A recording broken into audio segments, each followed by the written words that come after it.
నమస్తే 10 టీవీ ప్రేక్షకులకు క్రోధనామ సంవత్సర ఉగాది శుభాకాంక్షలు. ఇక డీటెయిల్స్ చూద్దాం.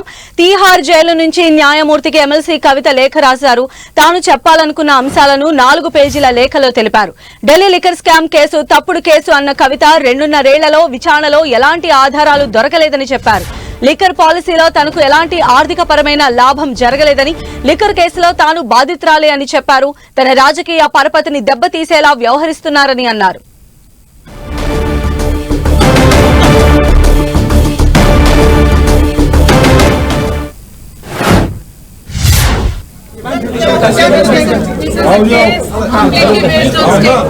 It is an illogical case. It is a political case. We are just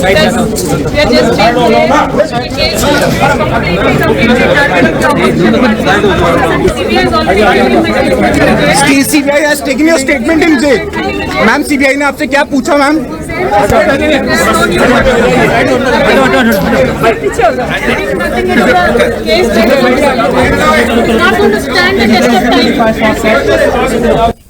so మనం క్లియర్ గా వినొచ్చు. కవిత ఢిల్లీ లిక్కర్ స్కామ్ కేసు తప్పుడు కేసు అన్నారు. ఈ 2.5 ఏళ్లలో విచారణలో ఎలాంటి ఆధారాలు కూడా సేకరించలేదన్నారు. ఇప్పటికే అన్ని కూడా అధికారులకు విల్లవించానని కూడా కవిత చెప్తూ ఉన్నారు. మరిన్ని అప్డేట్స్ కూడా తెలుసుకుందాం. మా ప్రతినిధి గోపి మనకు అందుబాటులో ఉన్నారు. సో గోపి, ఇప్పటికే మనం చూస్తున్నాం కవిత బెయిల్ కి సంబంధించినటువంటి అంటే చుక్కెదురవుతూ ఉన్నటువంటి పరిస్థితి ఉంది. మరోవైపు సిఐడి అధికారులు కూడా విచారించే అవకాశం ఉంది. సో ఓవరాల్ గా ఈ కేసును ఎలా చూడాలి? ఇప్పటి వరకు ఉన్నటువంటి అప్డేట్స్ ఏంటి? Delhi liquor policy money laundering కేసులో కవిత కీలక సూత్రధారి, నిందితురాలుగా ఈడీ పేర్కొంటుంటే కవిత మాత్రం తాను బాధితురాలని, ఈ కేసులో ఈ కేసు విషయంలో తను మానసికంగా అలాగే రాజకీయంగా కూడా తనని నిందించే విధంగా తన పరిస్థితిని దిగజార్చే విధంగా వ్యవహరిస్తున్న ఈ దర్యాప్తు సంస్థ అంటూ కూడా లిఖితపూర్వకంగా కోర్టుకి వాదనలు సబ్మిట్ చేయడం జరిగింది. ఈ రోజు నేరుగా కోర్టులోనే కవిత వాదనలు వినిపించాలని చెప్పి భావించారు. కానీ కోర్టు జడ్జి కావేరి బవేజా అందుకు అంగీకరించలేదు. లిఖితపూర్వకంగా తన వాదనని సబ్మిట్ చేసేందుకు అంగీకరించడంతో 4 పేజీల లేఖను జడ్జికి రాయడం జరిగింది. ఈ కేసు దర్యాప్తుకి మొదటి నుంచి తాను సహకరిస్తున్నాను, ఈ కేసులో తాను బాధితురాలని, తనకు ఎటువంటి ఆర్థిక లబ్ధి కూడా చేకూరలేదు అన్న విషయాల్ని కవిత ఇందులో పేర్కొనడం జరిగింది. కవిత 4 సార్లు ఈడీ విచారణకు హాజరయ్యాను, కేసు ఇన్వెస్టిగేషన్ సహకరిస్తున్నాను, మొబైల్స్ అన్ని సబ్మిట్ చేశాను, అయినా కూడా డిస్ట్రాయ్ చేసినట్లుగా ఈడీ ఆరోపిస్తోంది. అలాగే ప్రతిపక్ష నేతల టార్గెట్ గానే ఎక్కువగా 90% కేసులు నమోదవుతున్నాయి. బీజేపీలో చేరిన వారిపైన కేసులు ఉండట్లేదు, ఇన్వెస్టిగేషన్ జరగడం లేదు. అలాగే బీజేపీ నేతలే నేరుగా నోరు మూసుకోండి లేకపోతే ఈడీ వస్తుందని చెప్పి బెదిరిస్తున్నారు. ఈ విధంగా తన కేసే కాకుండా ఈడీ ఏ విధంగా కేసుల విచారణ జరుపుతోంది, అలాగే ఫర్దర్ గా ఈ కేసులో ఎటువంటి అరెస్టులు జరుగుతున్నాయి, ఎటువంటి వేధింపులు జరుగుతున్నాయి అన్న విషయాల్ని ఇటు లిఖితపూర్వకంగా కోర్టుకు సబ్మిట్ చేయడం జరిగింది. తన మొబైల్ ఫోన్ నెంబర్స్ ని మీడియా ట్రయల్ ఎక్కువగా జరుగుతోంది, మీడియాలోనే ఈ కేసుకు సంబంధించిన ఎక్కువ విచారణ జరుగుతున్నాయి, మీడియాలో తన మొబైల్ నెంబర్స్ డిస్ప్లే చేశారన్న విషయాలను కూడా కవిత ఈ లేఖలో పేర్కొన్నారు.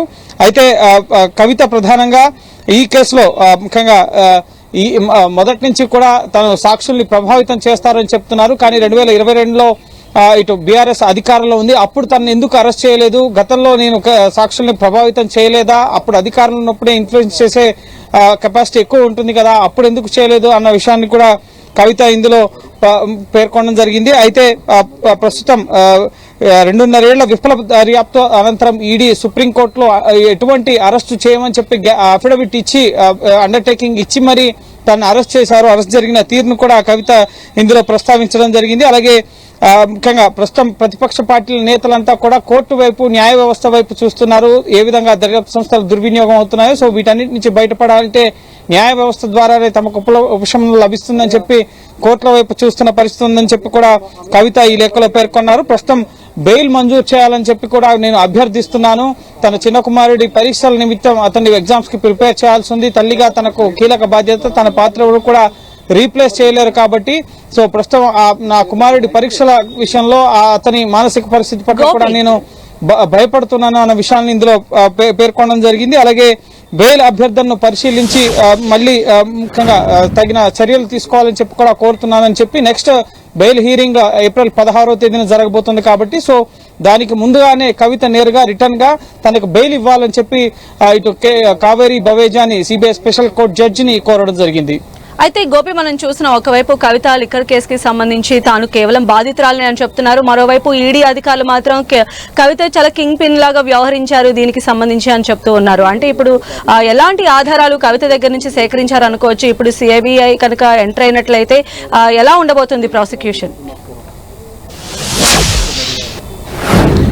ఆర్థికంగా తనకు ఎటువంటి లబ్ధి చేకూరలేదు అని చెప్పి కవిత ప్రధానంగా ఇందులో ప్రస్తావించారు. అయితే ఈడీ చెప్తుంది కవిత ఆర్థికంగా ముఖ్యంగా మనీ లాండరింగ్ 100 కోట్ల ముడుపుల్ని ఇచ్చారు, ఆమె తీసుకున్నారని చెప్పట్లేదు, ఆవిడ ఇచ్చారు. అందుకు గాను ఢిల్లీ లిక్కర్ వ్యాపారంలో ఆమె లబ్ధి పొందారు. పాలసీని తనకు అనుకూలంగా రూపొందించడంలోనూ సౌత్ గ్రూప్ అనుకూలంగా రూపొందించడంలోనూ ఈ కిక్ బ్యాక్స్ అనేవి పనిచేశాయని చెప్పి ఈడీ మొదటి నుంచి చెప్తోంది. సో ఈడీ ఇన్వెస్టిగేషన్ కొనసాగుతోంది. సో ఫర్దర్ గా ప్రస్తుతం మరో 14 రోజుల జ్యుడిషియల్ కస్టడీని ఈ రోజు 14 రోజుల గతంలో మార్చి 26న విధించిన జ్యుడిషియల్ కస్టడీ ముగియడంతో ఈ రోజు కోర్టులో హాజరుపరిచారు.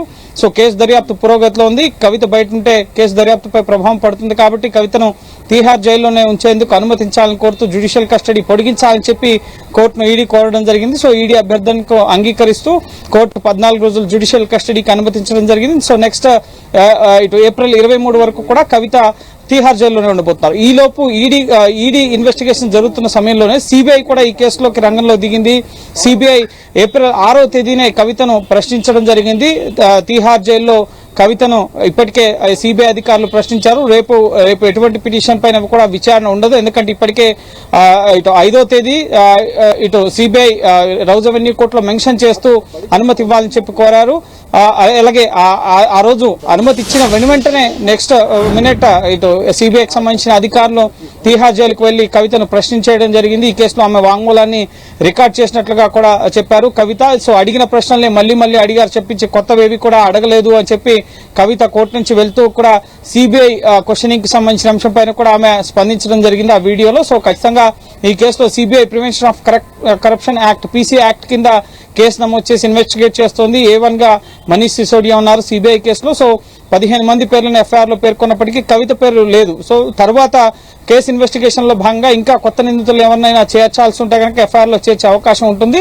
సో ఖచ్చితంగా సిబిఐ కూడా ఈ కేసులో నెక్స్ట్ ఫర్దర్ స్టెప్స్ లో భాగంగా కవిత విచారణకు సహకరించిందా లేదా అన్న విషయాల్ని కోర్టుకు తెలియపరుస్తూ నెక్స్ట్ సిబిఐ కేసులో కూడా కవితను అరెస్ట్ చేసే అవకాశాలు అయితే లేకపోలేదని మనం చెప్పాల్సి ఉంటుంది. ఎందుకంటే ఇప్పటికే ఈ కేసులో మనీష్ సిసోడియా, సమీర్ మహేంద్రు, అభిషేక్ బోయిన్పల్లి ఇటువంటి వారంతా కూడా లిక్కర్ పాలసీ విధానపరమైన రూపకల్పన జరిగిన సమయంలోనే అక్రమాలకు పాల్పడ్డారు. ముందస్తుగానే డ్రాఫ్ట్ పాలసీ వాళ్ళ వాట్సాప్ కి రావడం, వాళ్ళకు అనుకూలంగా మార్పులు చేసుకోవడం, ఇటువంటి అంశాలపైన సిబిఐ ఎంక్వైరీ జరుపుతుంది కాబట్టి సో కవిత పాత్ర కూడా ఇందులో ఉంది అని తేలితే కనుక సో ఖచ్చితంగా సిబిఐ కూడా కవితను అరెస్ట్ చేసే అవకాశం ఉంది. సో బోత్ రెండు కేసుల్లో ఇటు ఈడీ కేసులో సిబిఐ కేసులో 2 కేసుల్లో కూడా కవిత న్యాయ పోరాటం చేయాల్సిన పరిస్థితి ఏర్పడుతుంది.